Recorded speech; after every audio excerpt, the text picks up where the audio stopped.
આજના શુભ દિને બનાસની પાવન ધરા પર આપણા ઉત્તર ગુજરાતના મહામાનવ, આપણા પરિવારના મોભી, આપણા નરેન્દ્રભાઈ મોદી આપણી સાથે ઉપસ્થિત થયા છે, ત્યારે એમના સ્વાગત માટે વિનંતી કરું છું ગુજરાત પ્રદેશના ભારતીય જનતા પાર્ટીના યશસ્વી અધ્યક્ષ સી આર પાટીલ સાહેબ સાફો અને ખેસથી સાહેબ શ્રીનું સ્વાગત કરશે। જોરદાર તાળીઓથી સાહેબ શ્રીને વધાવીશું।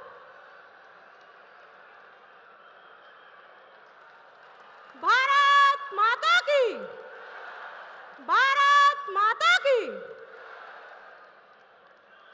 ત્યારબાદ હું વિનંતી કરીશ બનાસકાંઠાના લોકપ્રિય ઉમેદવાર ડોક્ટર રેખાબેન ચૌધરી અનુસૂચિત સમાજની મહિલાઓ દ્વારા તૈયાર કરેલ શાલ દ્વારા સાહેબ શ્રીનું સ્વાગત કરશે। ભારત માતા કી। ત્યારબાદ હું વિનંતી કરીશ પાટણ લોકસભાના ઉમેદવાર ભાઈ શ્રી ભરતસિંહભાઈ ડાભી કે જેઓ ભગવાનની મૂર્તિ અને પાટણના પ્રખ્યાત પટોળાથી સાહેબ શ્રીનું સ્વાગત કરશે। ભારત માતા કી। આ પ્રસંગે હું વિનંતી કરીશ બનાસકાંઠા અને પાટણ જિલ્લાના સંગઠનના પદાધિકારીઓ ભગવાન રામની મૂર્તિથી સાહેબ શ્રીનું સ્વાગત કરશે। ડોક્ટર રજનીભાઈ પટેલ, પ્રદેશ મહામંત્રી શ્રી કીર્તિસિંહભાઈ વાઘેલા, પ્રમુખ શ્રી બનાસકાંઠા, ડોક્ટર દશરથજી ઠાકોર, પાટણ જિલ્લા ભાજપ, જયંતિભાઈ કવાડિયા, પ્રભારી શ્રી બનાસકાંઠા, કનુભાઈ વ્યાસ, મહામંત્રી, સંજયભાઈ બ્રહ્મભટ્ટ, શ્રેયસભાઈ પ્રજાપતિ, બનાસકાંઠાના મહામંત્રી, પાટણના મહામંત્રી ભાવેશભાઈ પટેલ, રમેશભાઈ સિંધવ, સુરજગીરી ગોસ્વામી અને મનીષભાઈ પટેલ સાહેબનું જોરદાર સ્વાગત કરશે। આ સમયે વિનંતી કરીશ આપણા બનાસકાંઠા અને પાટણના સાંસદશ્રી અને ધારાસભ્યોશ્રી સાહેબનું સ્વાગત કરશે। ગુજરાતના સ્થાપના દિન નિમિત્તે ગુજરાતની પ્રતિકૃતિથી બળવંતસિંહ રાજપૂત, માનનીય કેબિનેટ મંત્રી શ્રી ગુજરાત રાજ્ય શ્રી કેસાજી ચૌહાણ, ધારાસભ્ય શ્રી દિયોદર, મહિલા સશક્તિકરણનું ઉત્તમ ઉદાહરણ એવી આત્મનિર્ભર પશુપાલક બહેનો સાહેબશ્રીને મિલેટ્સ દ્વારા સ્વાગત કરશે। બેન શ્રી વર્ષાબેન ઠાકોર, જોશનાબેન ડેરિયા, મંજુલાબેન પુરોહિત, શારદાબેન કોદારવી, નીતાબેન લોહ, સોનુબેન ગોહિલ, મફીબેન પટેલ, રૂખીબેન દેસાઈ, પંખાબેન ગેહલોત, નીલાબેન રાજપૂતને વિનંતી કરીશ સાહેબશ્રીનું મિલેટ્સ દ્વારા સ્વાગત કરશે। પશુપાલક બહેનો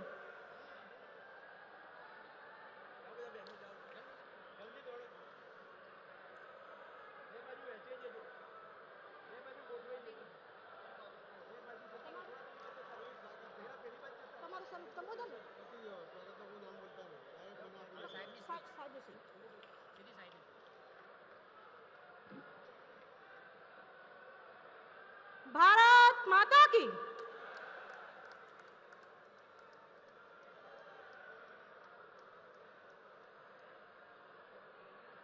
આભાર।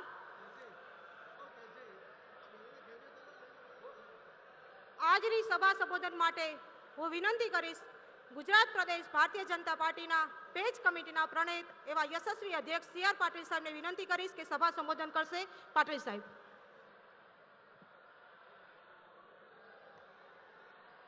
भारत माता की, वंदे, जय श्री राम। આજના આ સભામાં આપણી વચ્ચે ઉપસ્થિત આપણા સૌના લાડીલા આ દેશમાં જેમણે એક વિશેષ પ્રકારનું નેતૃત્વ આપીને લોકોની અપેક્ષાઓ જગાડી પણ છે અને પૂરી પણ કરી છે એવા આપણા સૌના નેતા આદરણીય શ્રી પ્રધાનમંત્રી શ્રી મોદી સાહેબ, બનાસકાંઠા અને પાટણના ઉમેદવારો શ્રીમતી રેખાબેન ચૌધરી અને શ્રી ભરતભાઈ ડાભી, આદરણીય ડાયસ અને ખૂબ વિશાળ સંખ્યામાં અહીંયા પધારેલા સૌ ભાઈઓ અને બહેનો, આપ સૌને વંદન કરું છું। આજે આ દેશની અંદર છેલ્લા કેટલાય સમયથી બે જ શબ્દો પ્રચલિત થયા છે। એક શબ્દ છે મોદીની ગેરંટી। આ મોદીની ગેરંટી પર સૌને વિશ્વાસ છે અને બીજો શબ્દ પ્રચલિત થયો છે કે ઇસ બાર 400 પાર। આ બે શબ્દો ઉપર આખા ઇલેક્શનની અંદરનું જે વાતાવરણ બન્યું છે એ વિશ્વાસનું વાતાવરણ બન્યું છે। કોઈ સમાજમાં ભાગલા નહીં, પણ સૌને સાથે લઈને સૌનો વિકાસ એ રીતે જે અમને પ્રયત્ન કર્યા છે અને મોદી સાહેબે જે સંકલ્પ કર્યા છે કે એક બહેનો માટે, બહેનોના અધિકાર માટે, બહેનોના સંરક્ષણ માટે જે અમને સફળતાપૂર્વકના પ્રયત્ન કર્યા છે, એના કારણે દરેક ક્ષેત્રની અંદર આજે બહેનો પોતાનું ટેલેન્ટ બતાવી રહી છે. એમણે આ દેશના યુવાનો પર ભરોસો કરીને એમને સ્વાવલંબી બનાવવા માટે જે સફળતાપૂર્વકના પ્રયત્ન કર્યા છે, એમને જે આર્થિક મદદની જરૂર હતી એ બેંકોથી લોન અપાવી છે, વગર વ્યાજની લોન પણ અપાવી છે. એના કારણે આજે આ દેશના યુવાનો નોકરી શોધવાને બદલે સ્વાવલંબી બનીને એ નોકરી આપનારા થયા છે. આ દેશનો ખેડૂત જેને અન્નદાતા સાહેબ કહે છે, એ અન્નદાતા લાચાર ના હોઈ શકે. એના માટે આજ દિન સુધી કોઈ સરકારે યોજના નહોતી બનાવી. મોદી સાહેબે યોજના બનાવી અને એમને 11 કરોડથી વધુ લોકોને, ખેડૂતોને દર વર્ષે 6,000 રૂપિયા એના ખાતામાં સીધા જમા થાય છે. કોઈ અરજી નહીં, કોઈ લાચારી નહીં, કોઈ વચેટીઓ નહીં, કોઈ દલાલ નહીં. એ પ્રકારનું એમણે વાતાવરણ કર્યું છે. અને આ દેશના ગરીબ કોઈ સૂત્ર આપવાને બદલે મોદી સાહેબે છેલ્લા 10 વર્ષના શાસનની અંદર 25 કરોડ ગરીબોને ગરીબી રેખામાંથી બહાર કાઢ્યા છે. આ રીતે એમણે જે વહીવટ કર્યો છે, જે રીતે એમણે દરેક ક્ષેત્રના લોકોને અને દરેક સેક્ટરના લોકોને જોડવાનો સફળ પ્રયત્ન કર્યો છે, દરેકને જેને યોજનાના લાભની જરૂર છે એ તમામને આવરી લઈને એમણે જે વ્યવસ્થા કરી છે, જે વહીવટ કર્યો છે, એના કારણે આખો દેશ અને દુનિયા ચકિત તો છે જ, પણ એમના પરનો ભરોસો વધ્યો છે. અને એના જ કારણે આ 400 પારનો જે સંકલ્પ આપણને મળ્યો છે એને પૂરો કરવા માટે આજે આપની પાસે 2 સીટો છે, એક રેખાબેન ચૌધરીની અને એક ભરતભાઈ ડાભીની. આ 400 પારની 2 સીટો એ તમારે જંગી બહુમતીથી જીતાડવાની છે. એ જ વિનંતી સાથે હું મારી વાતને વિરામ આપું છું. જય જય ગરીબ ગુજરાત, ભારત માતા કી.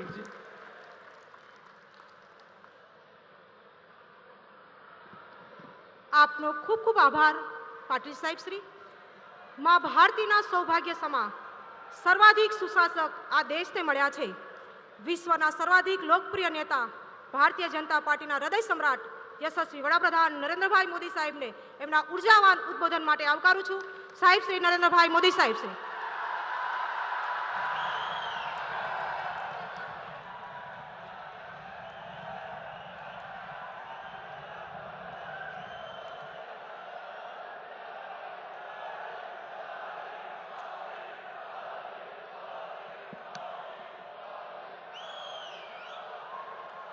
भारत माता की, भारत माता की, भारत माता की. માં અંબાના ચરણોમાં આવીને ગુજરાતની આ પહેલી ચૂંટણી સભા સંબોધન કરવાનું મને સૌભાગ્ય મળ્યું છે. હવે મૂકો ભાઈ, બહુ થઈ ગયું.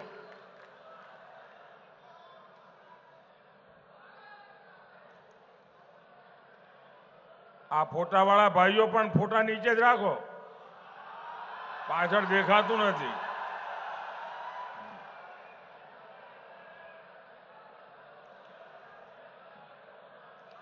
દીકરીને કહો ભાઈ ફોટો નીચે લઈને બેસે શાંતિથી.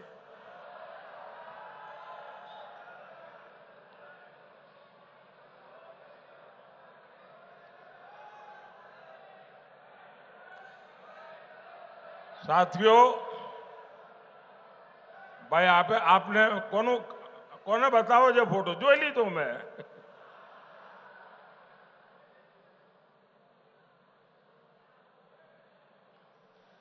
સાથીઓ, ગુજરાતની ધરતીએ મને જે સંસ્કાર આપ્યા, જે શિક્ષણ આપ્યું અને ખૂબ લાંબા સમય સુધી મને મુખ્યમંત્રી રાખીને આપે જે મને અનુભવ કરવાની તક આપી, એ બધું આજે મને દિલ્હીમાં લેખે લાગે છે.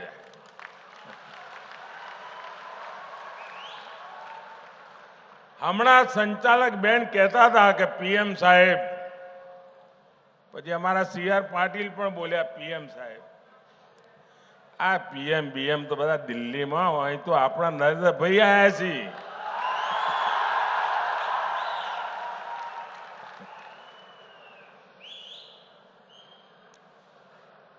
અને આજે આપની વચ્ચે આવ્યો ચૂંટણીની શરૂઆતની પહેલી સભા આજે આ કર્મઠ માતાઓ બહેનોના ક્ષેત્રમાં થઈ રહી છે. અને શરૂઆત એક બેન ઉમેદવાર માટે આશીર્વાદ માંગવાથી થઈ રહી છે. એ મારા માટે ગર્વની વાત છે. ઘણું બધું મારે કહેવાનું છે, પણ શરૂઆતમાં જરા હિન્દીમાં બોલીશ અને પછી આપણે ગુજરાતીમાં વાતો કરીશું. પહેલા તો આજે ગુજરાતનો સ્થાપના દિવસ, અને ગુજરાતનો સ્થાપના દિવસ આપણા બધા માટે નવા સંકલ્પનો દિવસ, નવી ઉર્જા માટેનો દિવસ. અને એ નિમિત્તે આ વખતે આપણે સંકલ્પ લઈએ 1 મે કે વિકસિત ભારત બનાવવા માટે વિકસિત ગુજરાત બનાવવામાં અમે કોઈ કમી નહીં રહેવા દઈએ.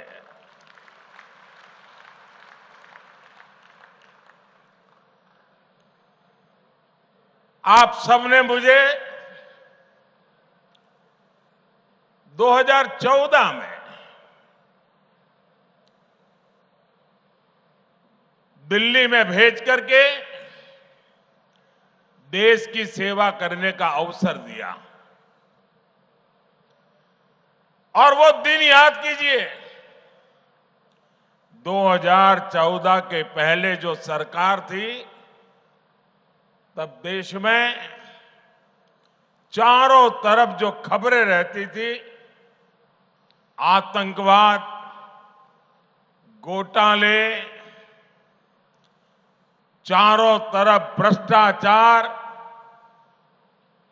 सारे नीति निर्णय ठंडे बस्ते में पड़े थे. देश निराशा की गर्त में डूब गया था. देश का नौजवान ये सोच रहा था कि मेरा भविष्य का क्या होगा. और ऐसे विकट कालखंड में आप लोगों ने मुझे देश की सेवा करने का मौका दिया. और जैसा आपने मुझे ट्रेनिंग दी थी, जैसी आपने मुझे शिक्षा दी थी, मैंने मेहनत करने में कोई कमी नहीं रखी. पल पल देशवासियों के नाम, पल पल देश के नाम, आपके नाम. और मैंने कोशिश की कुछ संकट भरी स्थिति से देश को बाहर निकालूं, सामान्य मानवीय की उम्मीदें पूरी करूं. आप मेरे गुजरात के भाई बहन, आप मुझे करीब 25 साल से सरकार में काम करते हुए देखा है. और आप भी कह सकते हैं कि जिस अपेक्षा से आपने भेजा था, जिस आशा से देश ने मुझे बिठाया था, उसको पूरा कर करके एक नया विश्वास जगाने में मां अंबा ने हम पर सब पर कृपा की है. और आज देश एक नए विश्वास के साथ आगे बढ़ा. 2019 में हर कोई मानता था कि दोबारा तो सरकार बन ही नहीं सकती है, और सरकार न बने इसके लिए दुनिया भर के खेल भी चले थे. लेकिन 2019 में दोबारा आपने मुझे अवसर दिया एक मजबूत सरकार का मैंडेट दिया और मैं फिर से एक बार देश की सेवा में खपने लगा। ये 2024 का चुनाव, ये 2024 के चुनाव में मेरे 20, 22, 25 साल के अनुभव को लेकर के आया हूं। 10 साल मैंने देश को चलाया है जिस प्रकार से, और देश जो नई ऊंचाई पर पहुंचा है, और देश के सामर्थ्य को मैंने भली भांति जाना है, समझा है। उस सामर्थ्य से मैं पुजारी बन गया हूं और देश के उस सामर्थ्य के आधार पर मैं गारंटी लेकर के आया हूं। गारंटी ऐसे नहीं दी जाती, बहुत बड़ी हिम्मत लगती है। लेकिन मेरे पास अनुभव था, देश के सामर्थ्य को जानने पहचानने की शक्ति थी, और मेरी गारंटी है आने वाले मेरे तीसरे टर्म में मैं हिंदुस्तान को दुनिया की तीसरी सबसे बड़ी अर्थव्यवस्था बना के रहूंगा। और जब देश तीसरी सबसे बड़ी अर्थव्यवस्था बनेगा, तब उसकी समृद्धि, उसका सामर्थ्य, उसका लाभ वर्तमान पीढ़ी को भी मिलेगा और आपकी आने वाली पीढ़ी को भी मिलेगा। और ये काम की गारंटी लेके मोदी आया है। तीसरी बार सरकार जब बनेगी, 4 जून को नतीजे आएंगे। 100 दिन में क्या करना, वो प्लान मैंने अभी से तैयार करके रखा है। आप गुजरात वाले जानते हैं, मैं जब भी यहां चुनाव में जाता था तो चुनाव के बाद क्या करूंगा तय करने में लग जाता था। और पहले 100 दिन में भाजपा सरकार क्या काम कर सकती है वो हमने दिखाया था। नर्मदा गेट से लेकर के सारे फैसले मैंने कर लिए थे, आपको याद होगा। ऐसे ही तीसरे कार्यकाल में गरीब कल्याण, किसान कल्याण और उनके लिए विकास के लिए नए निर्णय, नई गति, नया संकल्प लेकर के हम आने वाले हैं। और इसलिए आपको इस बार पहले से ही कहीं अधिक एकजुट होकर हर बूथ पर कमल खिलाना है। और मेरी गुजरात बीजेपी वालों से और गुजरात के मेरे भाई बहन से सिर्फ सबकी सब लोकसभा की सीटें जीत करके मैं संतुष्ट होने वालों में से नहीं हूं। इतना तो मेरा हक बनता है ना, आटलो तो मारो हक बने कि ना बने। અને એટલે ખાલી બધી સીટો જીતવી જેવું નહીં, આપણે તો બધા પોલિંગ બૂથ જીતવા છે। और इस पोलिंग बूथ जीतने की सफलता ही बनासकांठा से बहन रेखाबेन चौधरी और पाटन से भाई भरत सिंह डाभी वो विजयी होकर के दिल्ली आएंगे, आपके आशीर्वाद से आएंगे। और आप जब उनको एक वोट देंगे तो वोट उनको जाएगा इतना नहीं है, वो वोट सीधा सीधा मोदी को जाएगा। और जब वो वोट मोदी को जाएगा मतलब गारंटी पक्की हो जाएगी। भाइयों बहनों, मैं आज गुजरात के लोगों को सैल्यूट करूंगा। उन्होंने अपनी सूझबूझ से यहां कभी भी अस्थिर सरकार नहीं आने दी। आप किसी शॉर्ट टर्म प्रलोभन में नहीं पड़े। देश के कई राज्यों में राजनीतिक अस्थिरता ने उनका बहुत नुकसान किया है।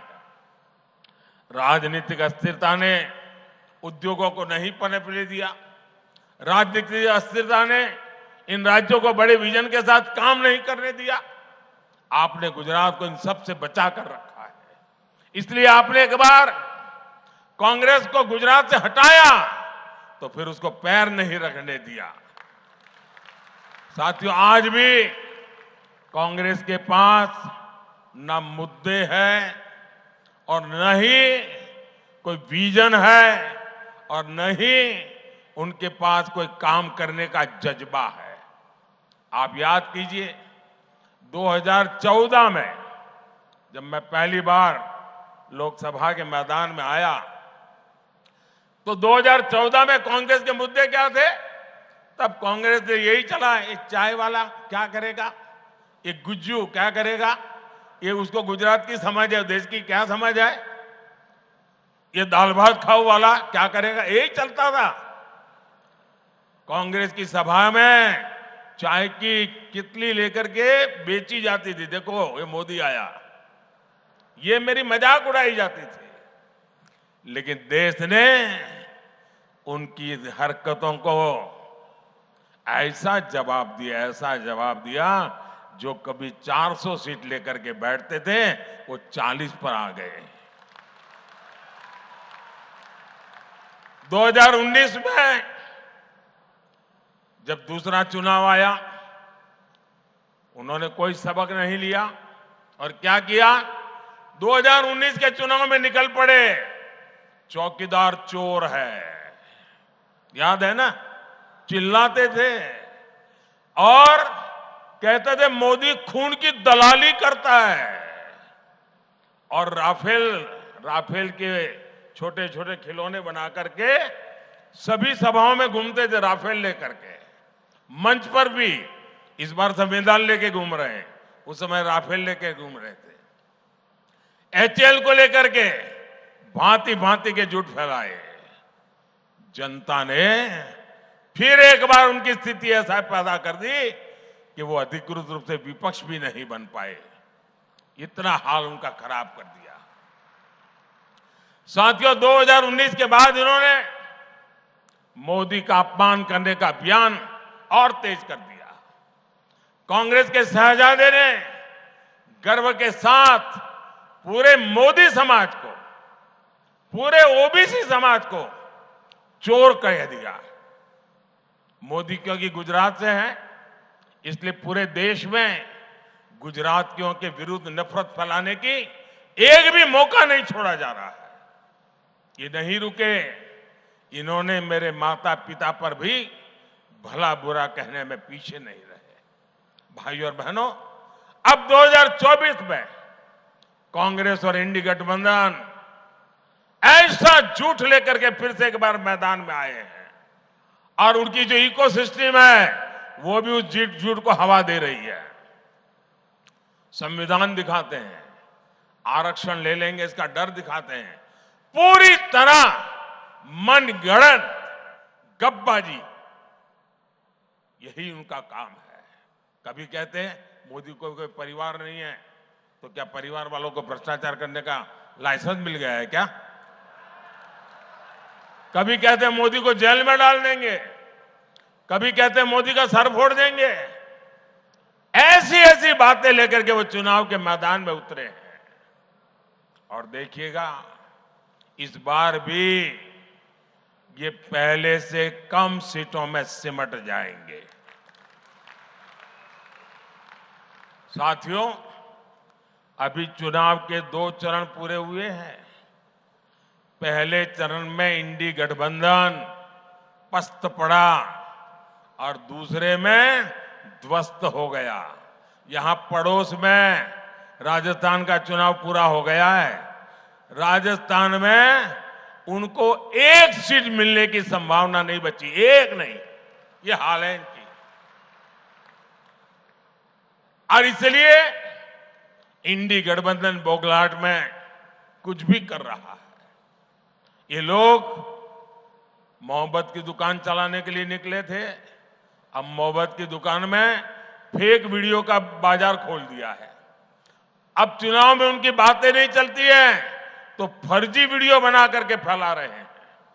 आप कल्पना कीजिए, जिस पार्टी ने 60 साल तक देश पर राज किया, इतने सारे इनके प्रधानमंत्री रहे, मंत्री रहे, जनता के पास जाने के लिए उनकी जुबान पर सत्य नाम का शब्द नहीं है और उनकी मोहब्बत की दुकान में फेक फैक्ट्री रूप में अब काम करने लगी है।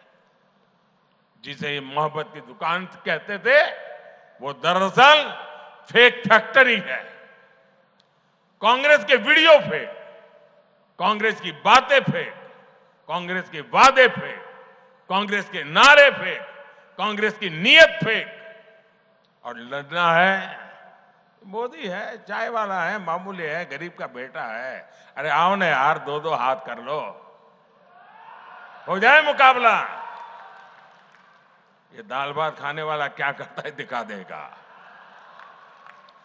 अरे हिम्मत है तो सामने से वार करो, ये फेक वीडियो का गेम बंद करो। कुछ पल लोगों को आप गुमराह कर पाओगे, लेकिन इसकी बहुत बड़ी सजा भी ये देश आपको देगा। साथियों, इन लोगों ने चलाया है, मोदी 400 सीट इसलिए मांग रहा है कि आरक्षण। अरे उनको मालूम नहीं, आज भी पार्लियामेंट जो 5 साल चली, एनडीए के 360 तो करीब करीब एमपी थे, और बीजेडी जैसे लोग जो हमारे एनडीए में नहीं थे, आंध्र की वाईएसआरसीपी हमारे एनडीए में नहीं थी, जो हमें समर्थन करते थे, वैसे भी पार्लियामेंट में 5 साल मेरे पास 400 की ताकत तो थी ही। लेकिन न ये पाप करने के लिए हम पैदा हुए हैं, न ही ये पाप करना हमारा रास्ता है।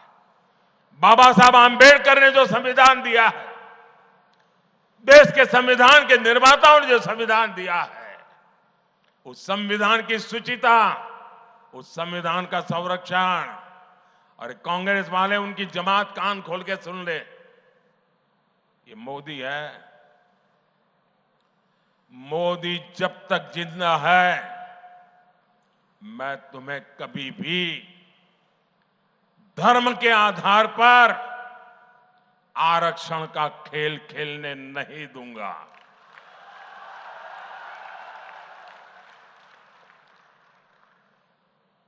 एससी, एसटी, ओबीसी और सामान्य वर्ग के गरीब, उनको जो आरक्षण मिला है, संविधान के तहत मिला है, बाबा साहब आंबेडकर के आशीर्वाद से मिला है, उसमें रत्ती भर भी कोई लूट नहीं सकता है।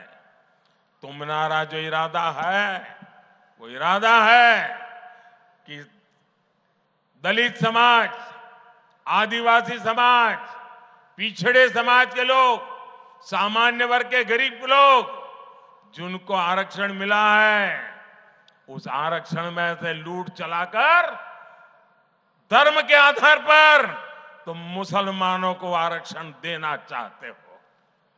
मैं आज कांग्रेस के शाहजादे को, कांग्रेस पार्टी को और कांग्रेस के सारे गाजे बाजे बजाने वाली जमात को चुनौती देता हूं। मैं उनको चुनौती देता हूं, अगर उनमें हिम्मत है तो घोषणा करें कि वे कभी भी धर्म के आधार पर न आरक्षण का दुरुपयोग करेंगे, न संविधान में खिलवाड़ करेंगे, न ही धर्म के आधार पर किसी को आरक्षण देंगे। घोषणा करो, हिम्मत हो तो। नहीं करेंगे, क्योंकि दाल में कुछ काला है। मैं डंके की चोट पर कहता हूं उनको, और मैं दुनिया और देश के सामने रिकॉर्ड पे कह रहा हूं, भारतीय जनता पार्टी को जब तक बीजेपी है,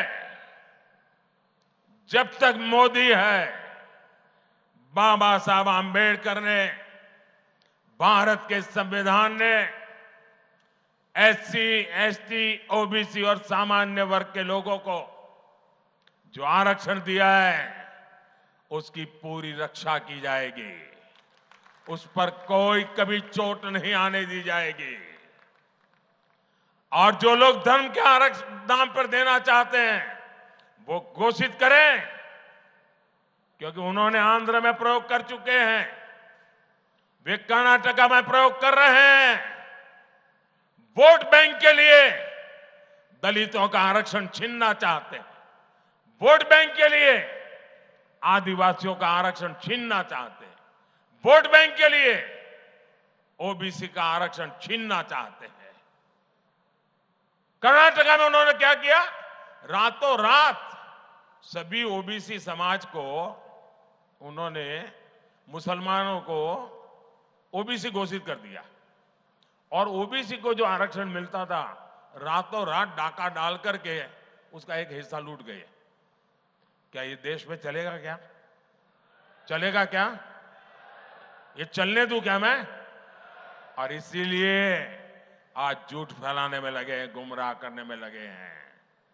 और इंडी गठबंधन को मेरी ये चुनौती है कि घोषित करे कि वो गारंटी दे देश को, लिखित में दे, क्योंकि उन पे भरोसा नहीं कर सकते, कि वो धर्म के आधार पर आरक्षण नहीं देंगे। घोषित करें। दूसरी घोषणा करें, एससी, एसटी, ओबीसी और सामान्य वर्ग के आरक्षण को कभी भी हाथ नहीं लगाएंगे। करे घोषणा? नहीं करेंगे। मैं जानता हूं ये कभी भी ऐसा लिखकर नहीं दे पाएंगे। और देखना आप, मीडिया का उनकी जो जमात है ना, जो उनके गाजे बाजे बजाते हैं, वो मेरी इस चैलेंज को ही दबा देंगे, क्योंकि उनकी रक्षा में लगे हैं। પણ ભાઈઓ, તમે ગુજરાતીઓએ મને મોટો કર્યો છે ને તમે ચિંતા કરો. હા, એમનો ખેલ પૂરો જ આ વખતે. સાથીઓ, આ ચૂંટણીમાં મારે એવા સાથીઓ જોડે વાત કરવી છે, ખાસ કરીને જેમની ઉંમર 35, 40, 45 હશે, જે લોકો પહેલી વાર 18 વર્ષના થયા છે, મત મળ્યા હશે, એમને પહેલાની દેશની શું દશા હતી એની ખબર જ નહીં હોય. કારણ કે જેને હવે પહેલો વોટ મળ્યો હશે, એ હું જ્યારે પ્રધાનમંત્રી બન્યો એના પહેલા તો એ બિચારો 8 વર્ષનો હોય, 10 વર્ષનો હોય, 12 વર્ષનો હોય. એને એ વખતે શું દશા હતી દેશની ખબર જ નહીં હોય. એકવાર જરા આજકાલની પેઢી તો ગૂગલ વાળી છે ને, જરા ગૂગલ પર જઈને જૂના છાપા શોધજો. હેડલાઇન ચોરી, લૂંટ આ જ આવતી હતી. અને આજે શું સમાચાર આવે છે? આટલા પકડ્યા, આટલા કરોડ કબજે કર્યા, આટલાને જેલમાં નાખ્યા. અને એનો જ ફફડાટ છે આ.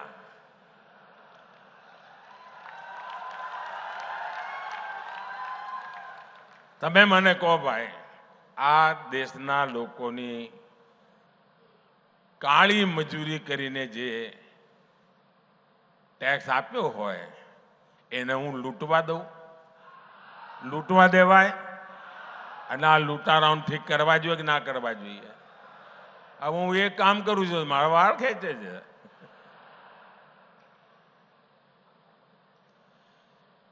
તમને આશ્ચર્ય થશે સાથીઓ, આ વખતે કોંગ્રેસની સ્થિતિ એવી છે, તમારે સરકાર બનાવી હોય ને તો ઓછામાં ઓછી 272 સીટો તો એમપી જોઈએ તમારી પાસે.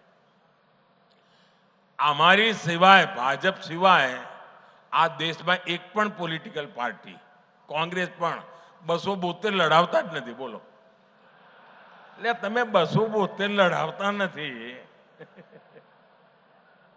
અને કહો અમે સરકાર બનાવીશું.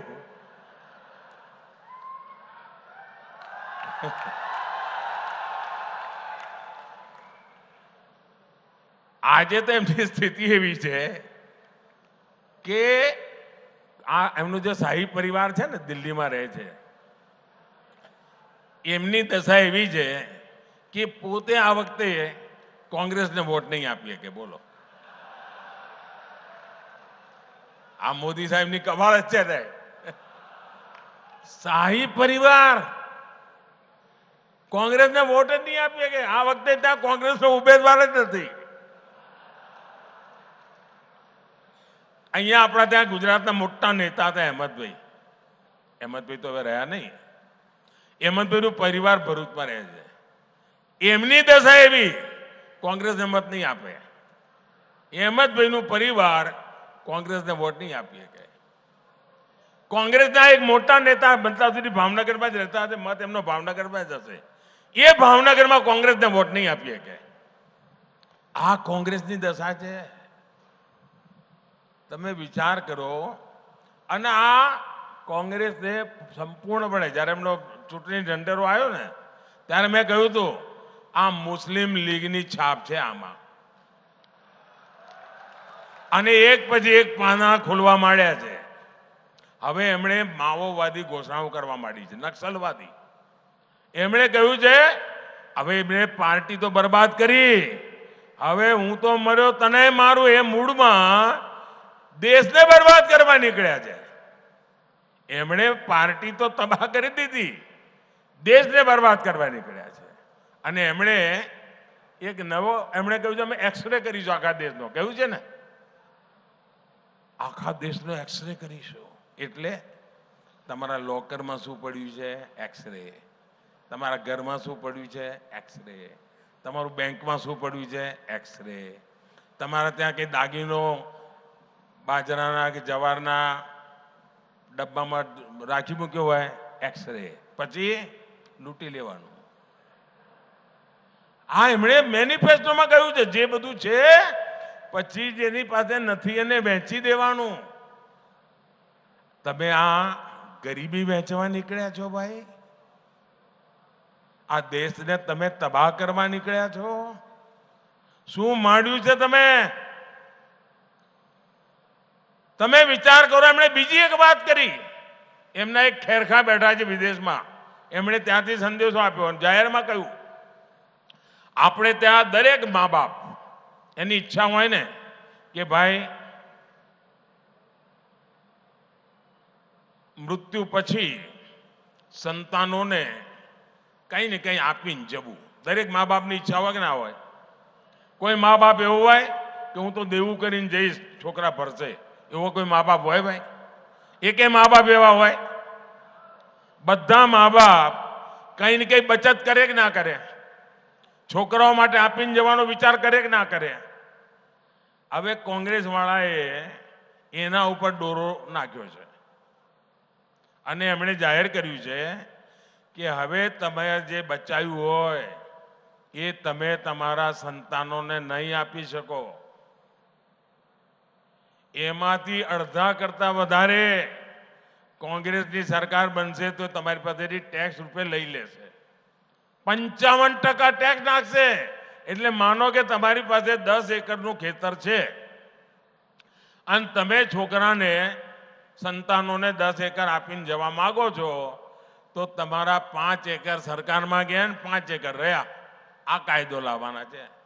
તમારી પાસે 2 ભેંસ હોય તો એક ભેંસ કોંગ્રેસ વાળા કહે છે સરકારમાં આપી દો, એક તમારા છોકરાને આપવાની. કેમ? તો અમારે એક ભેંસ અમારી વોટ બેંકમાં આપવાની છે. આ કાયદેસર લાવવા મેનિફેસ્ટોમાં લખ્યું છે. બોલો આ હિંમત એમની. હવે આ દેશના નાગરિકને આપણે સમજાવવું જોઈએ કે ના સમજાવવું જોઈએ ભાઈ? અમે તો તમારી તાકાત વધારવાનું કામ કરી રહ્યા છે. એ તમે ભેગી કરેલી તાકાતને લૂંટવાનું કામ કરવાનું વિચારી રહ્યા છે ભાઈઓ. અને એટલા માટે મારી આપ સૌને વિનંતી છે કે આ કોંગ્રેસથી ચેતતા રહેજો. આ લોકોએ જે એમના બધા પાપો શરૂ કર્યા છે, જે ફર્સ્ટ ટાઈમ વોટર છે એમને ખબર નહીં હોય. ગુજરાતમાં એક જમાનો હતો 30-35 ના, એમને ખબર નહીં હોય. સાંજે વાળું કરતી વખતે વીજળી નહોતી આવતી ભાઈ. આપણા બનાસકાંઠામાં પાણી ન મળે. પાણી મહેમાન ગતિએ જઈએ ને તો રાત રોકાવતા ને ચિંતા થાય કે સવારે નાહવા માટે ડોલ પાણી લાવીશું ક્યાંથી. એવા દિવસો હતા. આજે આપણે ત્યાં અનારની ખેતી થવા માંડી અને આલુની ખેતી, બટાકાની ખેતીમાં તો ક્યાંય પહોંચી ગયા. આ કોંગ્રેસ વાળાએ કોકને કહ્યું લાગે છે અમને કે અહીંયા આલુની ખેતી થાય છે તે સોનું બનાવવા આવી જશે.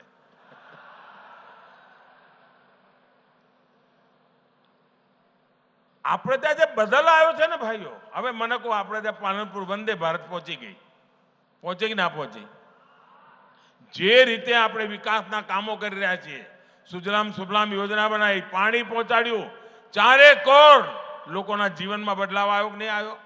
નળથી જળ, નહીં તો આપણે ત્યાં અહીંયા ઉત્તર ગુજરાતમાં તો માથે બેડલા લઈને 3-3, 4-4 કિલોમીટર જવું પડતું. આપણી માતાઓ બહેનોનો અડધો દાડો પાણીમાં જ જતો. આ બધામાંથી આપણે બહાર લાયા, એના માટે કાળી મજૂરી કરી જ ભાઈ.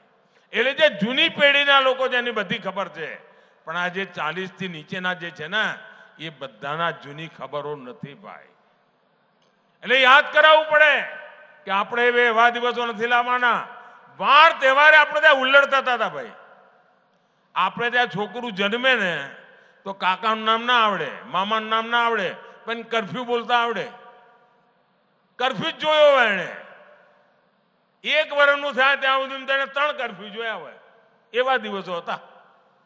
આજે કરફ્યુનું નામો નિશાન નથી અને સુખ ચેનથી બધા સાથે મળીને જીવે છે. એ આપણું ગુજરાત છે. ભાઈઓ બહેનો, શિક્ષણમાં મને યાદ છે, હું જ્યારે કન્યા કેળવણી માટે કામ 2002માં જ્યારે નવો મુખ્યમંત્રી બન્યો હતો, કન્યા કેળવણી ચિત્ર બનાસકાંઠાનું નામ સૌથી નીચે આવે. આજે એમાંથી મોટી ક્રાંતિ થઈ અને આધુનિક શિક્ષણની દિશામાં મારું બનાસકાંઠા આગળ વધવા માંડ્યું ભાઈઓ. બાળકો નિશાન નહોતા જતા, આજે જવા માંડ્યા. એટલા મને ઉચ્ચ શિક્ષણ તરફ જવા માંડ્યા. કહેવાનો મારો તાત્પર્ય એ છે ભાઈ કે ગુજરાતે વિકાસ જે કર્યો છે એની પાછળ એક વિઝન રહ્યું છે, એક લાંબા ગાળાની મહેનત રહી છે અને એના પરિણામે આજે આપણું ગુજરાત આગળ વધ્યું છે. મારી સૌ મતદાતાઓને વિનંતી છે, સૌ મારા વાલા નાગરિક ભાઈઓ બહેનોને વિનંતી છે, આપણે તો બનાસકાંઠાના લોકો ધૂળની ડમરીઓમાં મોટા થયા જ બે. આપણે તો ગરમીને ઓગાળી દીધી એવા લોકો છીએ. ગમે તેટલી ગરમી હોય, મતદાન વધવું જોઈએ. વધુમાં વધુ મતદાન થાય અને જૂના બધા રેકોર્ડ તૂટવા જોઈએ. તોડશો? તોડશો તો ભારતીય જનતા પાર્ટીને ભવ્ય વિજય અપાવશો. ગુજરાતની બધી સીટો જીતાડશો. આપણી 2 સીટો અહીંયા જે ભેગા થયા છે બધા જીતાડશો. પાક્કું? બોલો ભારત માતા કી, ભારત માતા કી, ભારત માતા કી.